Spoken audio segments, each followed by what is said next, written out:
2027 മഹാമഹമോത്സവത്തിൻ്റെ ആദ്യ സംഘാടക യോഗം തിരുനാവായിൽ ചേർന്നു. സ്വാമി ആനന്ദവനം ഭാരതിയാണ് നമ്മോടൊപ്പം ചേരുന്നത്. കഴിഞ്ഞ തവണത്തെ മഹാമഹം ഒരു ആദ്യത്തെ അനുഭവമായിരുന്നു. അതിൽ നിന്ന് മുൻനിർത്തി അടുത്ത വർഷത്തേക്ക് മുമ്പ് എന്തെല്ലാം കാര്യങ്ങളാണ് ഇപ്പോൾ മനസ്സിലുള്ളത്? കഴിഞ്ഞ വർഷത്തെ മാഘം നമ്മുടെ പ്രതീക്ഷയ്ക്കപ്പുറത്ത് വിപുലമായ ഒരു അനുഭവമായിരുന്നു.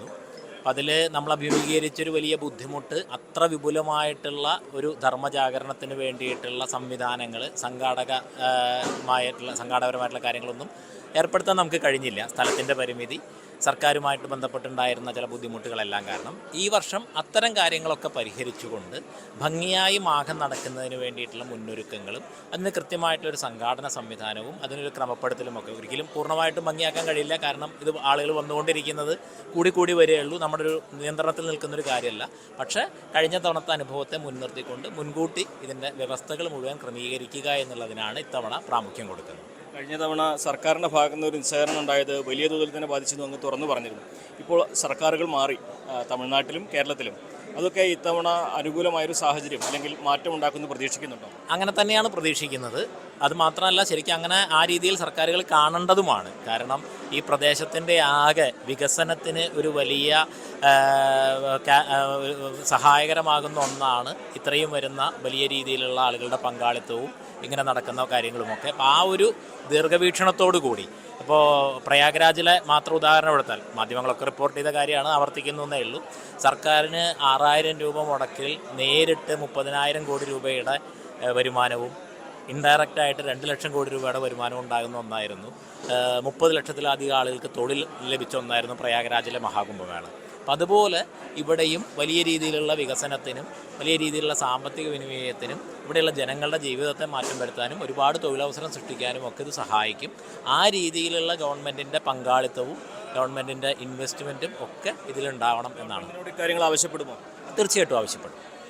അതേപോലെ തന്നെ സുരക്ഷ വലിയൊരു വിഷയമാണ്. കാരണം കഴിഞ്ഞ തവണത്തെക്കാട്ടിലും അധികം ആളുകൾ എത്തുന്നു. അങ്ങ് തന്നെ നേരത്തെ ആ സ്വാഗത പ്രഭാഷണത്തിൽ ചില ആശങ്കകളൊക്കെ പങ്കുവച്ചിരുന്നു. അങ്ങനെ ഒരു അടിസ്ഥാനമുണ്ടോ അത്തരം ആശങ്കകൾക്കൊക്കെ? കഴിഞ്ഞ തവണ മാഘത്തിൻ്റെ സമയത്താണ് മലപ്പുറത്ത് നിന്ന് എനിക്ക് തോന്നുന്നു കേരളത്തിലെ തന്നെ ഏറ്റവും അധികം സ്ഫോടക വസ്തുക്കൾ പിടിച്ചത്. അപ്പോൾ അതിൻ്റെ അന്വേഷണങ്ങൾ നടക്കുന്നതിൽ അതിൽ മാഘത്തെ അപകടപ്പെടുത്തുക എന്ന് പറയുന്ന ലക്ഷ്യം കൂടി ഉണ്ടായിരുന്നു എന്നുള്ള തരത്തിലുള്ള വാർത്തകളൊക്കെ വരുന്നുണ്ട്. അപ്പോൾ തീർച്ചയായിട്ടും നമുക്ക് ഇങ്ങനെയൊരു ധർമ്മജാഗരണം നടക്കുമ്പോൾ അധർമ്മത്തിൻ്റെ ഭാഗത്തു നിന്നുള്ള വെല്ലുവിളികൾ ഉണ്ടാകുമെന്ന് നമ്മൾ മുൻകൂട്ടി കാണാതിരിക്കുന്നതിൽ അർത്ഥമില്ലല്ലോ. അതൊരു മുൻകരുതലായിട്ട് സുരക്ഷ ഏർപ്പെടുത്തണമെന്ന് കൂടിയാണ് ആവശ്യപ്പെടുന്നത്. തീർച്ചയായിട്ടും അതെല്ലാ തരത്തിലുമുള്ള സർക്കാർ സംവിധാനങ്ങളുടെ സുരക്ഷ ഇത്തരം കാര്യങ്ങളുടെ ഭാഗമായിട്ട് ഉണ്ടാകണം എന്നുള്ളതും നമ്മൾ അതിൻ്റെ അധികൃതരുമായിട്ട് സംസാരിക്കും. 2028 പ്രധാനപ്പെട്ട ചടങ്ങുകളൊക്കെ നമുക്ക് സൂചിപ്പിച്ചു. അടുത്ത വർഷം 2027 എന്തൊക്കെ കാര്യങ്ങളാണ്, എത്ര ദിവസമാണ്, എങ്ങനെയാണ് അതിൻ്റെ വിഷയം? 2027 നമ്മൾ ഈ മാഘം എന്ന് പറയുന്നത് മാഘമാസമാണ്. ആ മാസം 2 തരത്തിൽ ആളുകൾ പരമ്പരാഗതമായിട്ട് 2 തരത്തിൽ കണക്കാക്കും. അമാവാസിയിൽ അവസാനിക്കുന്ന, അമാവാസി തുടങ്ങി അവസാനിക്കുന്ന രീതിയിലും പൗർണമിയിൽ തുടങ്ങി പൗർണമി അവസാനിക്കുന്ന രീതിയിലും. ഇത് രണ്ടും ചേർന്നുകൊണ്ടാണ് പ്രയാഗ്രാജിലൊക്കെ എല്ലാ വർഷവും മാഘമേളകൾ നടക്കുന്നത്. 28 ദിവസമാണ് ഒരു മാസം. പക്ഷേ ഈ അമാവാസിയും പൗർണമിയും അവസാനിക്കുന്ന 2 കൂടി വരുന്നതുകൊണ്ട് ഒരു 45 ദിവസത്തിലേക്ക് അത് കടക്കും. അപ്പോൾ ഇത്തവണ നമ്മൾ മാഘമാസത്തിൽ പൂർണ്ണമായിട്ടുള്ള മാഘാചരണം ഉണ്ടാവും. ഒപ്പം തന്നെ മകരസംക്രാന്തി ദിനത്തിൽ ആരംഭിച്ച് ശിവരാത്രിയിൽ പൂർത്തിയാകുന്ന തരത്തിലുള്ള കാര്യക്രമങ്ങളാണ് ഉദ്ദേശിക്കുന്നത്.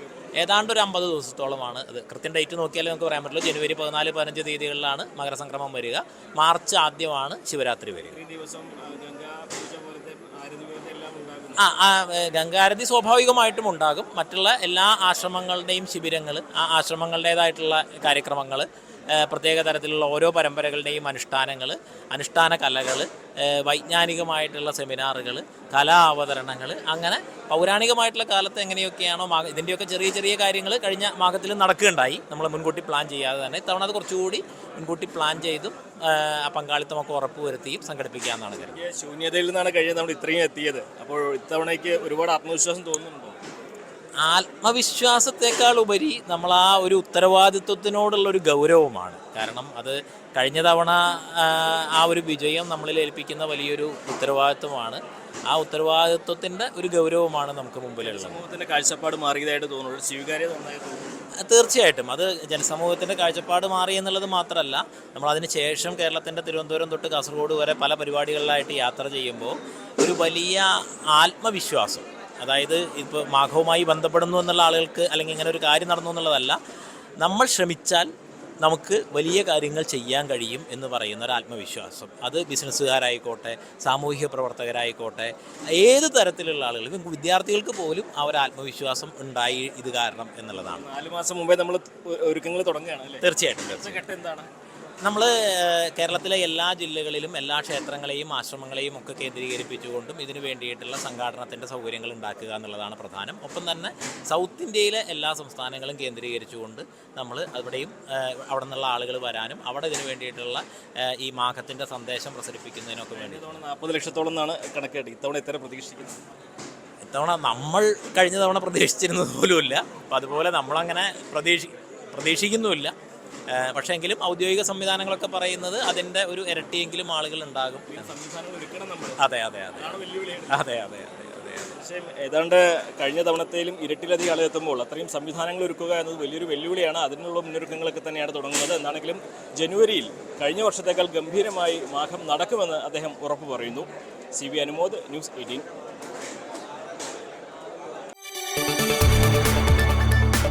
കൂടുതൽ വാർത്തകൾക്ക് news 18 Keralam YouTube channel subscribe ചെയ്യുക.